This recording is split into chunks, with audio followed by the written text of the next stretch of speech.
안녕하세요. 저는 얼마 전 나쁜 인간들 소나기에서 겨우 벗어나 새로운 삶을 살고 있는 30대 중반의 평범한 여성입니다. 혹시 부전자전이라는 말 알고 계신가요? 그 아버지의 그 아들이라는 말인데 저의 전 남편도 전 시부랑 똑같았거든요. 살다 그런 이상한 부분까지 닮은 부자간이 있을 줄 몰랐지만 있긴 하더군요. 하긴 부모 자식 간이니 닮지 않은 게 더 이상하잖아요. 저도 돌아가신 제 어머니를 빼다 박았다는 이야기를 듣곤 했지만 전 남편에 비할 바가 아니더군요. 저는 남편과 만난 지 8개월 만에 결혼을 하게 됐어요. 그렇게 빨리 결혼한 건 제 개인적인 사정 때문이기도 했습니다. 어릴 때 아버지를 여의고 홀어머니 밑에서 동생과 함께 자란 저는 언제나 결혼에 대한 환상이 있었어요. 그리고 결혼식 때는 어머니의 병환 때문에 좀 서둘렀던 것도 있죠. 왜냐면 어머니가 돌아가시기 전에 꼭 결혼식을 올리고 싶었거든요. 어머니의 부탁으로 말입니다. 그러나 어머니도 결혼식 직전에 돌아가시는 바람에 결국 혼주석에는 외삼촌 부부가 앉게 되셨죠. 남편은 평범한 중소기업 직장인이었고 남편과의 만남은 조금은 특수한 편이었어요. 제가 일하던 피부 미용실 사장님의 아들이었거든요. 사장님이 저를 좋게 봐주셔서 결혼까지 갈 수 있었어요. 일하면서 만나게 된 그 남자는 착해 보였고 연애 중에는 제게 아주 잘했어요. 그게 다 계산된 것이라고는 상상도 못했지만요.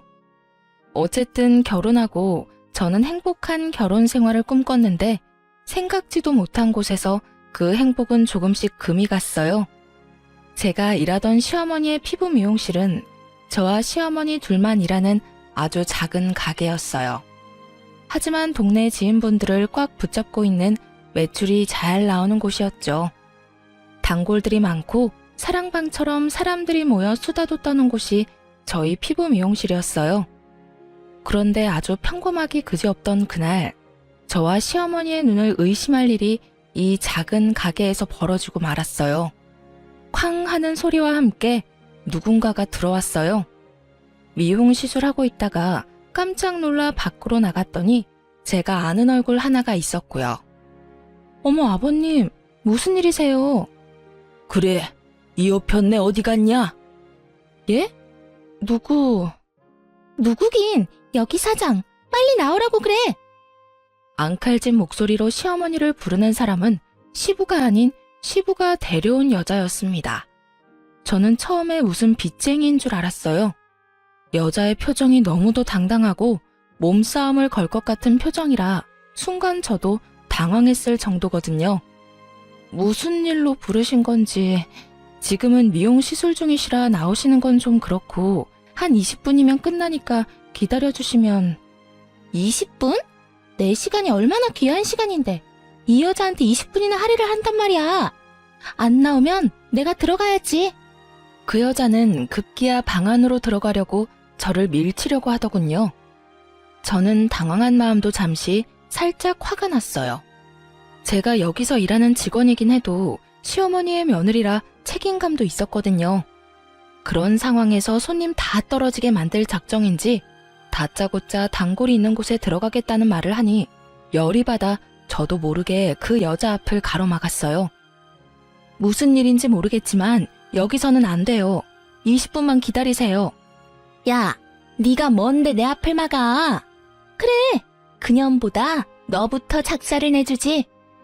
그 여자는 단정히 틀어묶은 제 머리를 쥐어뜯으며 육탄 공격에 들어갔습니다.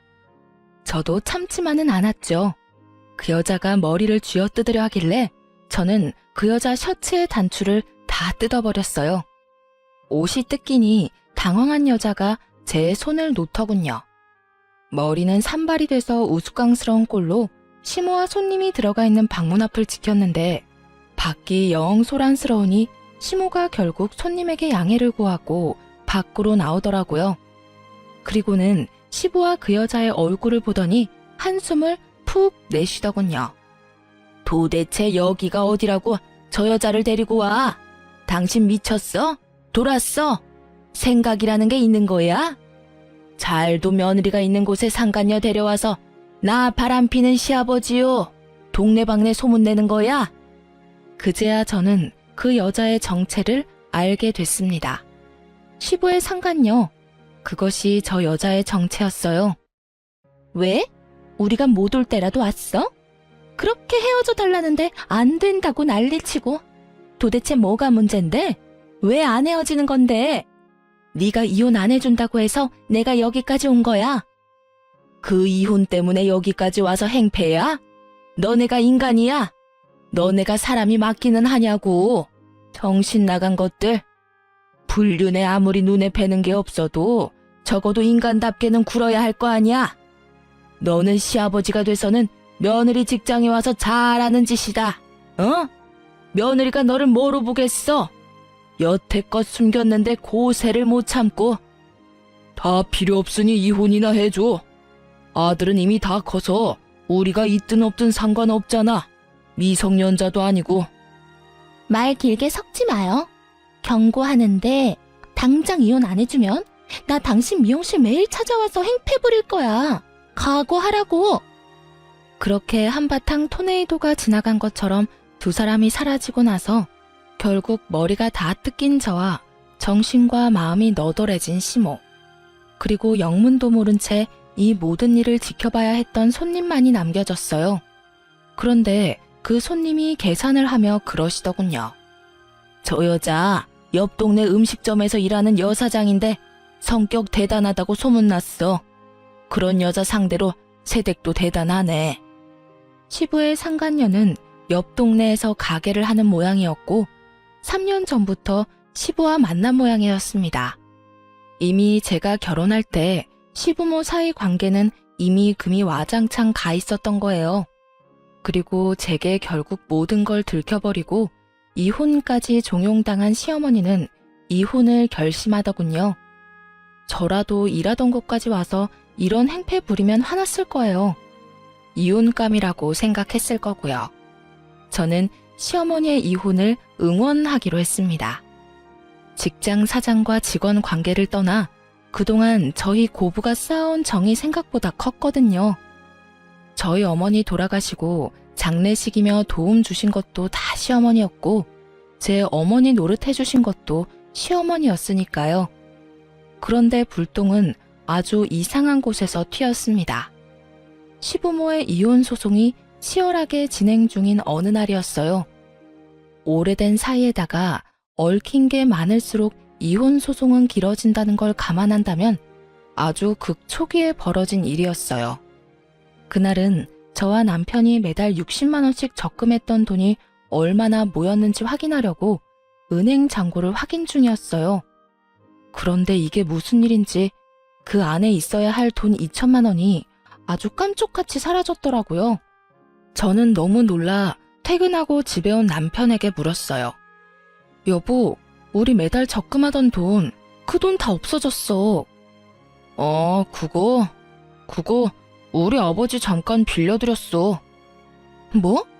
아버님이 어디에 필요하신 건데? 그게, 잘 들어봐. 내가 제대로 설명해줄게. 자, 우리 신혼집 명의가 누구로 되어 있지? 아버님 이름으로 되어 있지? 맞아. 사실 이번에 아버지가 연락 오셨거든. 어머니랑 이혼 소송하기 전에 우리 엄마가 그 상간녀 위자료 소송을 했대. 그게 판결이 났는데 결국 그 상간녀 쪽에서 우리 엄마에게 돈을 지급하라고 한 모양이야. 그래서 아버지가 연락 와서 돈을 좀 대신 내달라고. 뭐? 미쳤어? 그걸 우리가 왜 내줘? 한국말은 끝까지 들어보랬잖아. 자, 진정하고. 그래서 아버지한테 내가 거래를 제시했지. 내가 그 돈을 드릴 테니 이 신혼집 명의를 내 이름으로 바꿔달라고. 뭐? 너 지금 그걸 잘했다고 나한테 말하는 거야? 잘 생각해봐. 자기야, 2천만 원에 내 집 마련할 수 있는 좋은 기회인데 어떻게 이걸 놓쳐? 아, 내 명의라서 그런 거야? 당신 지분도 아주 조금은 있는데? 그럼 내가 2천만 원 중에 1,000만 원은 나중에 돌려줄 테니까 그냥 내 이름으로 해주면 안 될까? 그 문제가 아니라고. 너 바보지? 왜 생각을 못해? 두 분 오래 사셨어. 그만큼 재산 분할할 것도 많은데다가 계산 방법도 어렵고. 시어머니가 여태껏 맞벌이 하면서 모든 집안일을 다 했으면 시아버지가 가져갈 재산보다 어머님이 가져갈 재산이 더 많을 수도 있다고. 거기다가 지금 일하는 사람은 시어머니잖아. 시아버지는 일도 안 하고. 그 상황에서 우리 집이 시어머니에게 재산 분할로 넘어가면 당신 어떡할 건데?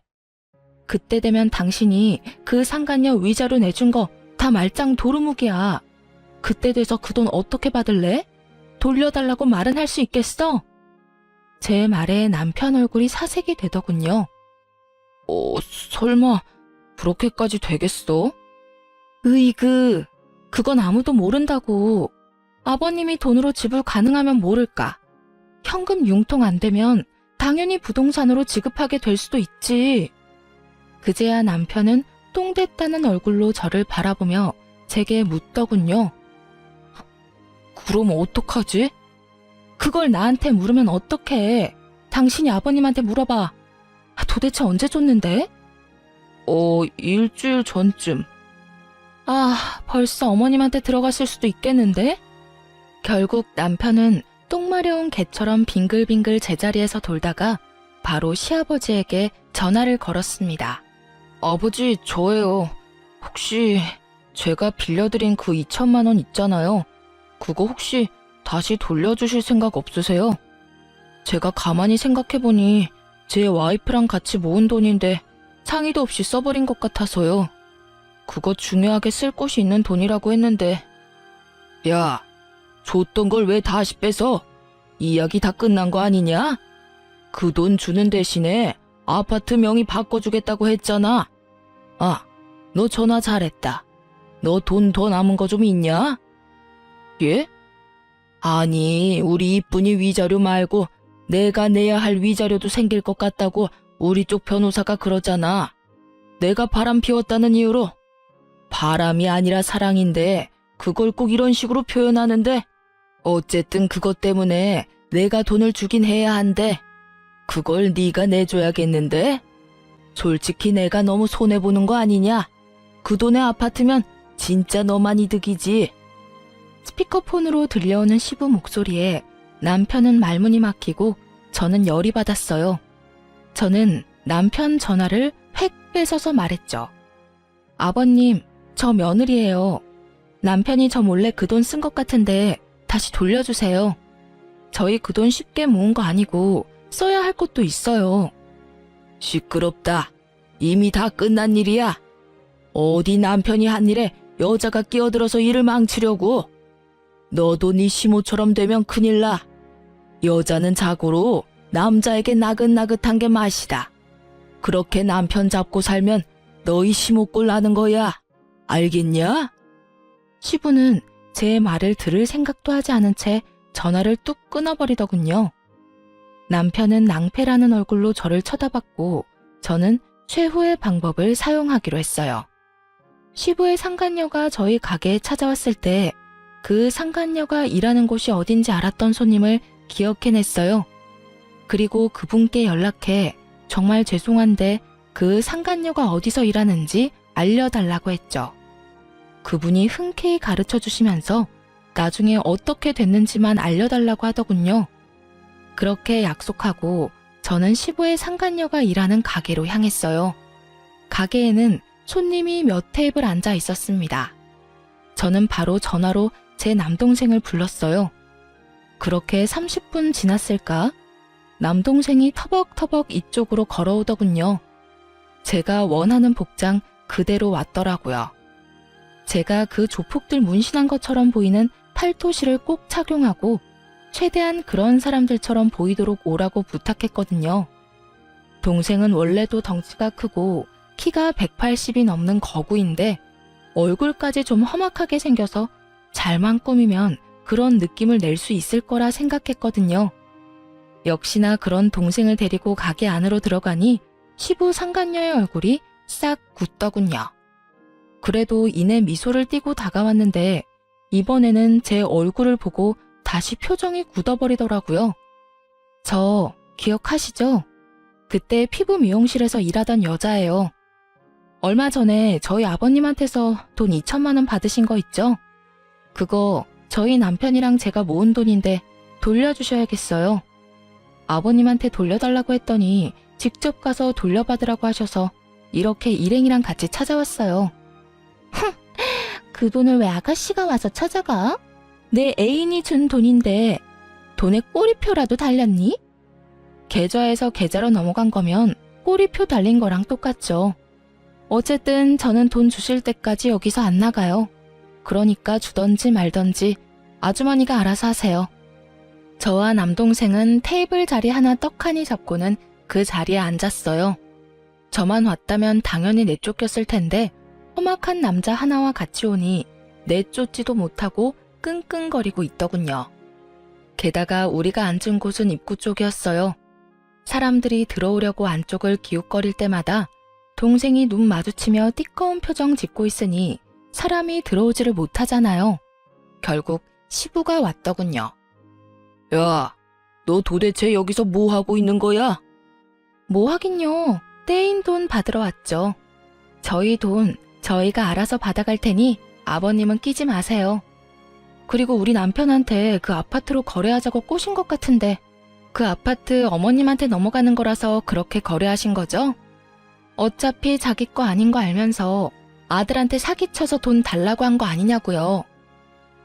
이게? 때리고 싶으면 때리세요. 맞고 경찰서 가서 합의금, 치료비라도 뜯어내 드릴까요? 제가 머리를 들이밀며 때리라는 식으로 말하자 시부가 도리어 당황해하며 주저하더군요. 너 설마 우리 마누라가 시키디? 어머님은 아무것도 모르시고 저는 제 돈 찾으러 온 것뿐이에요. 그 2천만 원 중에 1,000만 원은 제 돈이거든요. 그러니까 아버님이 도와주실 거 아니면 가세요. 제가 알아서 받아갈 테니까요. 그리고 시간이 오래되면 오래될수록 이 가게 사장님 소문이 아주 잘 나겠죠?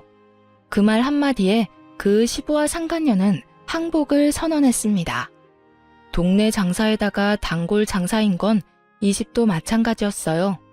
피해자였으면 모를까 가해자 입장이면 장사하는 상황에 좋은 결과는 없을 테니 어찌 보면 현명한 선택이긴 했죠. 시부 상간녀는 저희에게 돈을 돌려줬습니다. 그리고 그와 동시에 시부도 반납을 했죠. 뭐 죽고 못 사는 절절한 사랑은 아닌 걸로 보이고 그 여자도 결국 동네 사람들 손가락질이 더 무서웠나 보더라고요. 그렇게 당당하게 굴더니 상간녀 꼬리표를 떼어내보려 당분간 장사도 휴업하고 잠수를 탔더라고요. 결국 시부는 상간녀도 잃고 어머님도 잃고 재산도 반 잃었어요. 시부 사정 같은 건 솔직히 상관없었어요. 저와 남편 돈이 무사히 돌아온 것이 제게는 가장 중요한 일이었으니까요. 그 돈을 받고 돌아오며 남편에게 말했어요. 여보, 제발 2번 다시 아버님 말에 속지 말고 그 누구의 말에도 속지 마. 그리고 무슨 소리를 들었다면 나한테 최소한 이야기를 하라고. 생각을 하고 행동을 해야지. 그저 눈앞에 이익에만 혹해서 그러면 나중에 문제가 생기면 곤란한 건 당신 자신이라고. 알았어? 미안해 여보. 내가 거기까지는 생각을 못했어. 그래도 앞으로는 조심할게. 남편은 결국 사과를 하더군요. 이렇게 남편이 정신을 차리게 되었습니다. 나은 결과가 되었다면 좋았을 텐데 남편은 전혀 나아진 것이 없었습니다. 시부모는 결국 이혼을 하게 됐고 제가 예상한 대로 시부 명의의 우리 신혼집은 시어머니 손에 넘어가게 됐어요. 재산 분할로 시어머니가 얻은 것은 그 아파트였고 그나마 시어머니가 일하는 가게는 뺏기지 않을 수 있었어요. 시부는 본인이 살고 있는 집에 대한 소유권만 가졌죠. 그것에 불만이 엄청 많았다고 하더군요. 하지만 저는 그렇게 생각하지 않았어요. 잃은 건 시어머니가 더 많았거든요. 시어머니가 잃은 건 건강이었죠. 시부와 상간녀 그리고 직장까지 진격한 그 2사람의 행패 때문에 시어머니는 이혼하는 과정 내내 스트레스에 시달려야 했어요.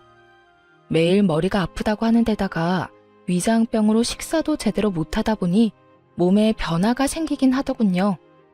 아니면 이미 오래전부터 있어 왔을 수도 있고요. 결국은 소화가 안 되어 찾은 병원에서 위암 진단을 받고 병원에 입원하게 되셨어요. 시부 집에서 나오면서 살 곳도 마땅찮아서 그간 저희 집에서 지냈는데 결국 그 뒤로 암에 걸렸다는 진단을 받는 바람에 병원 신세를 지게 되셨어요. 저는 그런 시어머니가 안쓰러워 일을 하며 수발을 들었습니다. 저는 여전히 시어머니의 피부 미용실에서 일했지만 시어머니가 일을 하실 수 없어 시어머니의 허락하에 다른 직원을 구해서 같이 일을 하고 있었어요. 그리고 그 직원에게 가게를 맡긴 날에는 시간을 내서 시어머니의 병간호를 하러 병원을 자주 찾았어요. 그리고 제게는 운명과도 같았던 그날이 다가왔죠. 그날도 저는 시어머니에게 가기 위해 일찍 일을 마감하고 직원에게 다음 시간에 있을 예약 손님 인수인계 중이었어요. 그런데 쾅 하고 누가 문을 열고 가게로 들어오더군요. 처음 보는 여자였어요. 처음에는 저희 가게에 새로운 손님인가 싶어 웃는 낯으로 맞이했죠. 안녕하세요. 여긴 어떻게 오셨나요? 이효준 씨 와이프가 둘 중에 누구예요? 얼굴도 모르는 여자의 입에서 튀어나온 남편의 이름에 저는 표정이 급 굳어지는 걸 느꼈습니다. 그리고 설마 하며 말했죠. 제가 이효준 씨 와이프 되는 사람인데 그러는 그쪽은 누구세요? 갑자기 왜 여기 와서 남의 남편 이름을 들먹여요? 좋은 말이 나올 리가 없었습니다. 저는 그렇게 정체불명의 여자에게 한 소리 쏘아 붙였어요. 아, 당신이 그 사람 와이프야? 내가 할 말이 있어서 여기까지 왔는데 그 사람이랑 빨리 좀 헤어져 주면 안 될까? 그 사람 나랑 결혼하기로 약속했거든. 그런데 매번 당신이랑 이혼이 무산되는 바람에 결국 내가 여기까지 왔어. 도대체 이혼은 왜 안 해주는 거야? 마지막 말을 듣는 순간 이건 데자부인가 하는 생각에 온몸에 소름이 싹 돋았어요. 1년 전, 딱 1년 전이었어요. 시부의 상간녀가 이 가게에 와서 제 머리를 뜯고 시모에게 왜 이혼을 안 해주냐고 물었던 일이. 저는 굉장히 깊은 빡침과 분노에 저 자신을 가라앉히려 최대한 애썼어요. 그런 제 모습을 어떻게 받아들인 건지 그 여자가 웃으며 저한테 그러더군요. 왜? 체념이라도 했어? 내가 찾아올 줄은 몰랐지? 그 사람이 바쁘니 내가 온 거야. 그러니까 이런 험한 꼴 보기 싫으면 오늘 내로 그 사람이랑 헤어진다고 말하고 빨리 절차 밟아. 아, 상간녀 위자료 소송 걸어도 상관없어. 어차피 그 남자가 낼 건데 뭘. 야, 이 정신 나간 여자야. 네가 뭔데 우리 부부 사이에 이혼을 해라 마라 결정하고 난리야. 부부는 그 사람이랑 내가 부부야. 법적으로 엮여있는 부부. 아무것도 아닌 어중이 떠중이 같은 년이 입만 살아서는 나불대고 난리야. 말이면 뭘 못해? 근데 어쩌냐? 나는 남편한테 이혼의 이자도 들어본 적이 없는데 이혼도 너 혼자만의 착각 아냐? 뭐? 너 말 다 했어? 그 사람이 너 같은 여자랑 사는 게 얼마나 힘든지 나한테 매일같이 이야기했어. 너 따위는 껍데기일 뿐이고 내가 진짜 그 사람 사랑이라고. 그러니까 넌 자격이 없다는 내 말 못 알아들어? 막말로 네가 이혼하자고 하면 내가 이혼을 왜 해야 해? 남편이 아무 말도 없으면 나는 아무것도 안 할 거야. 너 같은 년 말 듣고 이혼까지 해? 돌았니? 그 이야기 하고 싶으면 지금 당장 남편 데려오던지. 결국 씩씩거리던 상간녀가 남편에게 전화를 하더니 30분도 안 되어 남편이 헐레벌떡 저희 가게로 뛰어왔어요. 넌 도대체 밖에서 어떻게 다녔길래 저런 년한테 붙들려서 내가 이런 일까지 당하게 만들어? 나한테 불만이면 나한테 말했어야지. 아무것도 모르는데 저 여자가 찾아와서 이혼하라고 난리치는데 당신 나한테 할 말 없어? 그게 여보. 아, 미정아, 우리 나가서 이야기해. 미쳤어? 나더러 지금 꼬리 말고 도망치라고? 오빠가 나랑 결혼하겠다며. 그러려면 이 여자랑 이혼해야 한다며? 어떻게 이혼 이야기를 꺼내지도 않았어? 오빠, 여기서 결정해. 이 여자야, 나야? 나 선택할 거면 지금 당장 이혼하라고. 이혼 안 할 거면 나 오빠랑 못 사겨. 가만 보니 이 여자 하는 짓이 남편을 휘두르고 있더군요. 자기가 원하는 대로 남편이 행동하도록 만드는 모습이었어요. 그런데 그런 상간녀보다 남편이 더 웃겼어요. 여보, 이혼하자 우리. 내가 아무리 생각해봐도 사랑 없는 관계는 아닌 것 같아. 당신한테 도움도 많이 받았고 솔직히 당신한테 유감은 없어. 그냥 당신보다 이 여자가 더 좋을 뿐이야. 당신이랑 이 여자 중에서 골라야 한다면 이 여자가 더 좋아. 뭔 미친 소리야? 유감이 없어? 유감 많잖아. 이런 데서 이혼 이야기 꺼낼 정도면 유감 많은 거지. 어떻게 당신이 나한테 이럴 수가 있어? 내가 당신 어머니 수발 드는데 너는 그런 어머니랑 마누라 놔두고 바람 피울 생각이 잘도 들었네. 그래 좋아. 이혼해주지. 못해줄 건 또 뭐야? 이혼 소송하자.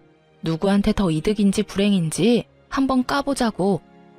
결국 저도 이 상황에 열받아서 이혼을 받아들였어요. 시어머니가 이 상황에서 이혼을 하게 된 감정을 그대로 느낄 수 있어서 더 화가 났어요. 아무리 부전자전이라 하더라도 이런 것까지 따라할 필요는 없잖아요. 저는 그 길로 시모에게 찾아갔습니다. 어머님, 안 좋은 소식이 있어요. 그 사람이랑 저 이혼하기로 했어요.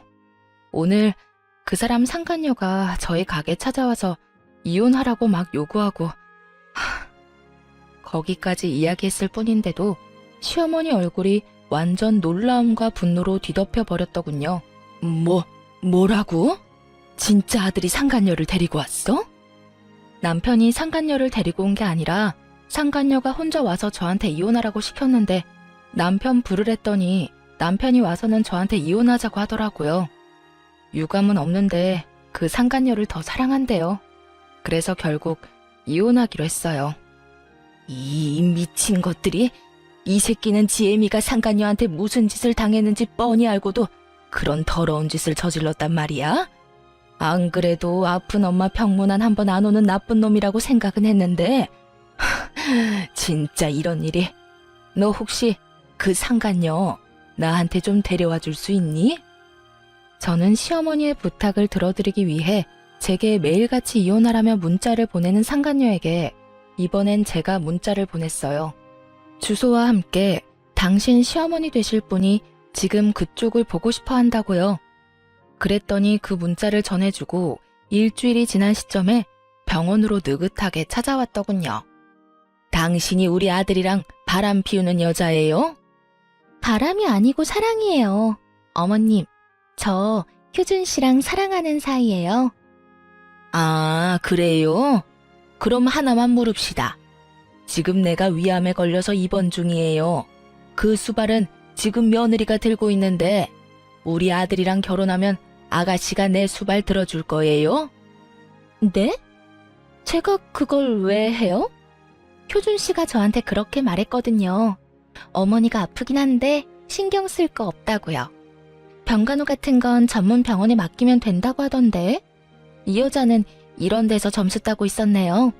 그래 봐야 어차피 돌아가시면 재산은 다 아들한테 갈 건데 참 답답한 짓 하고 계시네. 그쪽에 아부 떨어봐야 아무것도 안 나오는 거 몰랐어요? 고집만 센 줄 알았더니 머리도 나빠. 이래서 남편이 바람이나 피는 거예요. 알겠어요? 결국은 저에 대한 모독으로 이 면회는 끝났어요. 그리고 그 상간녀가 나가고 시어머니는 부들부들 몸을 떨고 있었어요. 저런 년이랑 결혼을 하겠다고 지금 너를 버리겠다는 거니? 아, 그래, 이혼해라. 너 저딴 놈하고 살아봐야 하등 좋은 게 없어. 제 아빠만은 닮지 말라고 그렇게 말했건만 저런 걸 왜 닮아? 저와 시모는 그날 하루 종일 이혼에 대해 이야기를 나누었어요. 그리고 그 다음날 저는 저의 복수를 시작하기로 했습니다. 그 상간녀가 남편과 같은 회사라는 걸 알게 됐거든요. 저는 남편과 업무상 자주 연락하는 여직원의 회사 전화번호도 알고 있었어요. 일부러 저는 그 여직원의 자리로 전화를 걸었어요. 상대방이 여보세요 하며 전화를 받자마자 저는 뱃속에 힘을 실어서 소리를 내지르며 화를 냈습니다. 야 이년아, 네가 우리 남편이랑 바람난 년이야? 우리 남편이 같은 회사 년이랑 바람피는 거 내가 다 조사했어. 왜 우리 남편이랑 바람피워? 7살이나 어리면서 얼마나 할 짓이 없으면 유부남을 건드려. 너 일부러 화장도 떡칠하고 향수 냄새 풀풀 풍겨서 우리 남편한테 꼬리쳤지? 그리고는 우리 가게에 찾아와서 한바탕 난리를 쳤겠다. 나도 알아. 너 우리 남편이랑 사내 연애하는 거. 내가 당장 너희 잡아다가 다리 몽둥이를? 아니에요. 제가 아니라고요. 전화 잘못 거셨어요. 어머, 그럼 그쪽은 이효준 씨랑 바람피는 사람이 아니에요? 아이고, 죄송합니다. 너무 죄송합니다. 제가 너무 열이 받아서 그만. 너무너무 죄송해요. 제가 며칠 전에 그 상간녀랑 대면하고 제정신이 아니거든요. 너무 죄송합니다. 저는 슬쩍 남편 이름과 상간녀에 특정할 수 있는 정보를 흘렸어요. 상대방이 그 이름을 제대로 들었던 건지 잠시 가만히 있더군요. 괜찮아요. 그런데 그런 이야기는 회사 전화로 하시면 좀 곤란하실 텐데. 둘이 같은 회사라고 했거든요. 제가 얼마나 열이 받았는지. 앞뒤 재지도 않고 사내 번호로 바로 전화를 해버렸네요. 여자가 전화를 받으니 그 여자인 줄 알고. 그렇잖아도 여자가 별로 없는 회사라 제가 착각을 했어요. 죄송합니다. 그렇게 전화를 끊었지만 결국에는 남편 회사에 소문이 파다하게 났더라고요. 그 전화를 받으신 분이 제 기대에 부응해서 여기저기 소식을 부지런히 알려주신 모양이었어요. 결국 남편이 그 회사 직원이랑 바람을 핀다는 것이 알려지게 되고 유독 친밀하게 지냈던 상간녀의 이름이 자연스레 거론되며 두 사람 다 회사를 그만두게 되었어요. 그 회사가 사내연애가 금지인데 사내연애를 한 데다가 불륜관계로 이어졌으니 회사에서 거의 해고 형식으로 잘라버렸더라고요. 상간녀는 제 전화 한 통으로 회사에서 잘리게 됐다는 거에 약이 오를 대로 올라 저희 가게로 와서 다시 행패를 부렸어요. 야, 너 도대체 회사에 무슨 짓 한 거야? 왜 전화를 해서 나랑 그 사람 퇴사까지 하게 만드냐고. 너 일부러 그랬지? 일부러 그런 것 맞잖아. 소문이 왜 났는데? 나는 한 사람한테 이야기했을 뿐이야. 그것도 착각해서. 그런데도 퍼진 건 내 탓이 아니지. 내가 퍼뜨려달랬어. 사람 착각해서 욕한 거 사과했고 할 도리 다 했어. 불특정 다수한테 퍼뜨린 것도 아닌데 네가 뭘 어쩔 건데? 근데 너 잘 생각해라. 나는 여기서 너 그냥 가만히 놔둘 생각 없거든? 방금 나한테 캔들 던졌지? 이거 협박죄로 소송 걸 거야. 그리고 손님 있는 시간에 와서 소란 피운 거? 업무 방해죄로 또 소송 걸 거야. 그리고 업무 방해로 생긴 손해배상 소송할 거야. 또 여러 손님들 앞에서 나를 욕보인 거? 명예훼손죄로 고소할 거야. 그리고 마지막으로는 상간녀 위자료 소송도 있거든? 여기서 뻘짓하지 말고 집에 가서 그거 다 받을 준비나 해. 제 말에 상간녀가 이를 꽉 깨물더니 그 뒤로 한마디도 없이 돌아서서 돌아가 버리더군요. 그렇게 상간녀를 보내고 어찌나 속이 시원하던지. 그리고 저는 실제로도 그 소송을 진행했어요. 말만으로 끝내면 사람은 반성을 안 하는 경우가 많거든요. 꼭 그걸 알려주기 위해서 얼마 전에 설치한 CCTV 영상도 같이 첨부했어요. 어차피 가게 로비만 찍는 거고 미리 커다랗게 CCTV가 있다고 스티커도 붙여놔서 사생활 보호법 그런 거 하나도 관련 없거든요. 나중에 알아보니 상간녀는 거기서 퇴사하고 나서 소문이 너무 안 좋게 났던 탓에 동종 업계로는 취직이 안 되는 모양이더군요. 경력 다 버리고 콜센터에 계약직으로 취직했다고 들었으니 말이에요.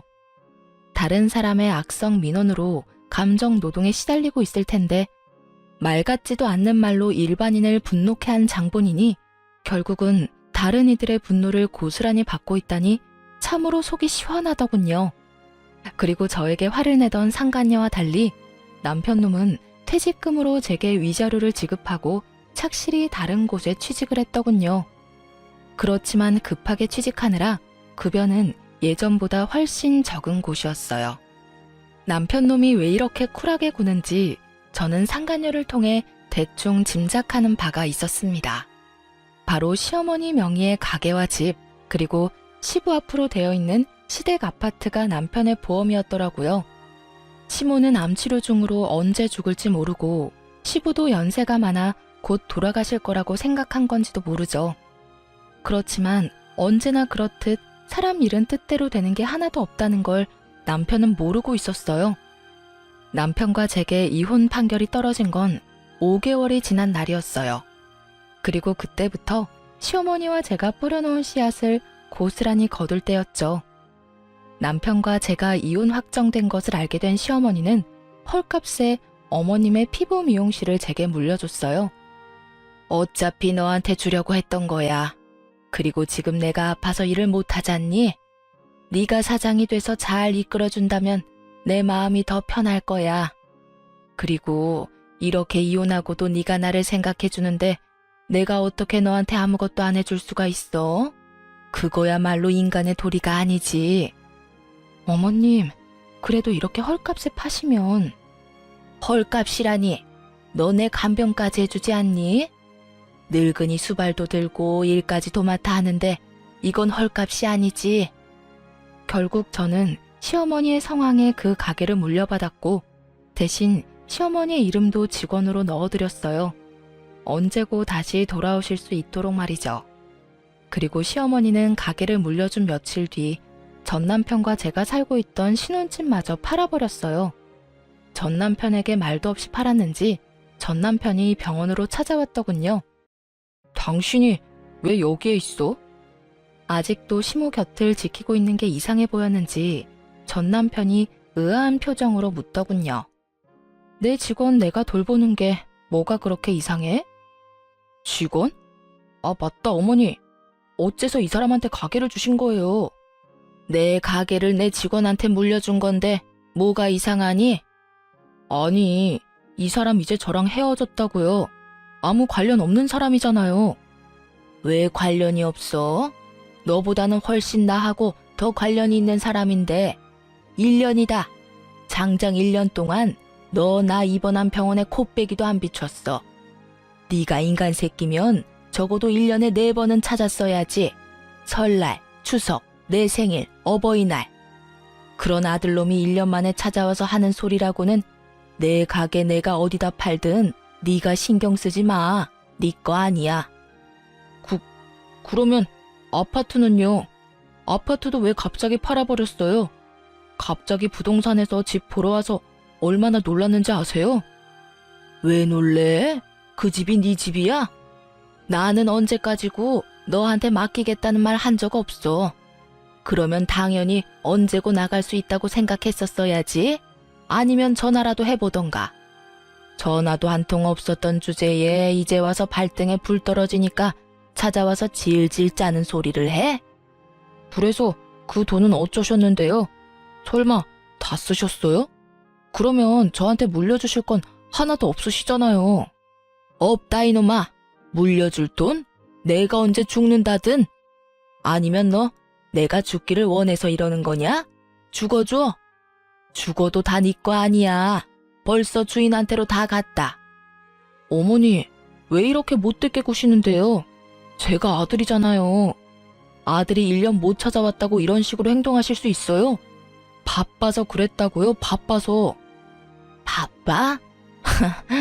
말이나 못하면 밉지나 않지. 너 그딴 정신 나간 상간녀 만나느라 나한테 안 온 거잖아. 네 상간녀는 내가 안중에도 없더라. 나는 그년 내 며느리로 인정 못해. 내가 네 아버지랑 이혼했어도 네 어머니가 아닌 건 아니잖니? 난 그년 싫어. 어른 앞에서 빳빳하게 고개 들고 노려보는 꼴이 꼭 너희 아버지 상간녀랑 판박이더라. 가족도 아닌데 똑 닮은 거 보면 상간녀들은 상간녀들끼리 통하는 게 있나 보지? 그리고 너 그년한테 뭐라 말했는지 모르겠는데 내가 내 수발까지 들어주는 착한 며느리를 버리고 너한테 재산 줄 것 같으냐? 천만의 말씀 만만의 콩떡이다 이 자식아. 네 아버지랑 똑같은 짓 해서 엄마 가슴에 대못 박는 놈, 내 자식 아니야. 난 한 푼도 안 남기고 다 쓰고 죽을 거야. 어머니. 시어머니의 재산만 믿고 있던 전 남편 놈에게 떨어진 시모의 말은 청천벽력과도 같은 거였나 봐요. 참 웃기죠. 자기가 벌어서 쓸 생각을 해야지 멀쩡히 살아있는 어머니 재산을 노리고 있다니. 그리고 사실 시어머니가 판 그 아파트 대금 중에 5천만 원은 이미 제 수중에 벌써 들어와 있었거든요. 시어머니가 1년간 수발 들어준 대가로 제게 넣어준 거였죠. 그것도 안 받으려고 거절했는데 결국은 받게 됐어요. 시어머니가 진절머리를 치며 남편이랑 똑같은 짓 하고 나를 돈으로만 생각한 아들놈에게 한 푼도 남겨주기 싫다고요. 그렇다고 기부를 하는 건 아까우니 저한테 주겠다고 말이죠. 그렇게 시모 명의의 모든 걸 눈뜨고 저에게 빼앗기게 된 전 남편은 저를 원망하듯 쳐다봤지만 저는 모른 척했어요. 이미 시모와 저 사이에 거래가 됐으니까요. 결국 남편은 포기하고 나갔고 저는 나중에야 시어머니 병간호를 하고 병원 밖으로 나왔어요. 그런데 전 남편이 그 앞에서 떡하니 기다리고 있더군요. 무시무시한 표정으로 저를 노려보며 톡 쏘아붙이더군요. 당신 이거 노리고 우리 엄마 옆에 딱 붙어 있었어? 노리긴 뭘 노려. 최소한의 인간의 도리를 지키는 중인데 이거 원래 네가 했어야 할 일이야. 어머님 모시고 어머님 병간호하는 거. 어디서 인간 탈 쓰고 다니는 짐승 주제에 나한테 그딴 말도 안 되는 말을 꺼내?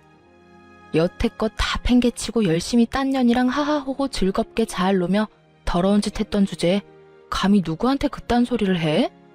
제발, 당신은 다 가져갔잖아. 내가 위자료까지 깔끔하게 줬잖아. 그런데 왜 내가 가지고 있던 걸 다 가져가는 거야? 내가 가져간 게 아니라 나한테 오던데? 그리고 그 말 하기 전에 최소한 어머님 트라우마는 건드리지 말았어야지.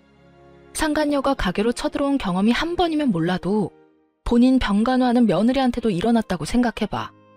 나 같아도 진절머리가 나서 상간녀 절대 인정 못하지. 그 일 때문에 저렇게 화가 나신 거라고? 이미 두 사람 사이는 끝이 나셨는데 아직까지? 시아버지랑 똑같은 가해자 입장이니 당한 사람이 어떤 기분인지 모르지? 봐, 당한 사람은 끝까지 못 잊는 법이야. 어머님만 그런 줄 알아? 나도 마찬가지야. 나는 어머님보다 더하면 더했지 덜하진 않을 거라고. 그리고 상간녀한테 잘 이야기해줘. 내가 준 선물 받고 열심히 나한테 돌려주라고. 그게 무슨... 궁금해하는 전 남편 놈 남겨두고 돌아오는데 속이 다 시원하더군요. 지가 생각하던 계획을 하나하나 부셔놓으니 이제야 좀 마음이 편해졌어요. 그전까지 가슴속에 돌덩이 하나 얹혀진 듯 갑갑하더니 내게 저리 절절 매는 전 남편을 보니 10년 묵은 채증이 다 내려가는 기분이었습니다. 전 남편은 제가 마지막에 상간녀에게 한 말이 궁금했나 봐요. 그런데 그 다음날 저녁에 시어머니 병원에서 다시 마주쳤을 때는 그저께와 정반대로 울상이 돼서 저를 기다리고 있었죠. 당신 그 여자한테 무슨 소송을 그렇게 걸었어? 벌써 소식 들었어? 벌금이며 위자료 엄청 나왔지? 잘 됐네.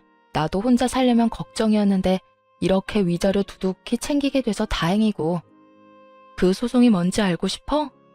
내가 일하는 가게 와서 폐악질 부리고 손님들 앞에서 나 모욕하고 내게 물건까지 던진 위자료와 벌금이지. 그러게, 상간녀 관리를 잘하지 그랬어? 왜, 그 여자가 전화와서 자기는 상황이 안 되니 너한테 도와달라고 하디? 그래서 나한테 쪼르르 달려와서 소송 왜 그렇게 많이 걸었냐고 항의라도 하라던? 해봐. 이미 법적인 판결 끝났고 그 여자는 나한테 돈 줘야 할 것만 남았어. 뭐 나는 당신이 내도 상관없다고 생각하니까 둘이서 잘 상의해서 주던가. 근데 안 주면 나 끝까지 용서 안 해. 그거 내 정신적 위자료고 내 인생 망쳐먹은 너희들이 져야 할 책임이거든. 누가 내든 안 주면 압류며 뭐며 할 수 있는 조치 다 취해서 숨도 못 쉬도록 만들어줄 테니까. 악에 받쳐서 따박따박 받아치는 제 말에 남편 놈이 제게 바싹 마른 입술에 침을 묻혀가며 양손을 모으더군요. 여보, 내가 이렇게 빌게. 나 그 여자랑은 헤어졌어. 그 이상한 여자가 자기 때문에 이런 일 벌어졌는데 나한테 도리어 돈 대신 내달라고 떼를 쓰더라고. 게다가 돈이 한두 푼도 아니고 몇 천만 원을. 그러니까 내가 이렇게 빌 테니까 그 여자랑 나 2번 다시 엮지 마. 당신도 알다시피 나는 당신 위자료 갚았고 재산도 이제 한 푼도 없어. 집도 이미 팔리는 바람에 월세 살고 있단 말이야. 나한테 그 여자 돈 내달라고 하지 마. 왜? 사랑한다며. 그럼 계속 쭉 사귀지 그랬어? 나는 그 여자 대신 돈 내줄 사람 있으면 더 좋은데?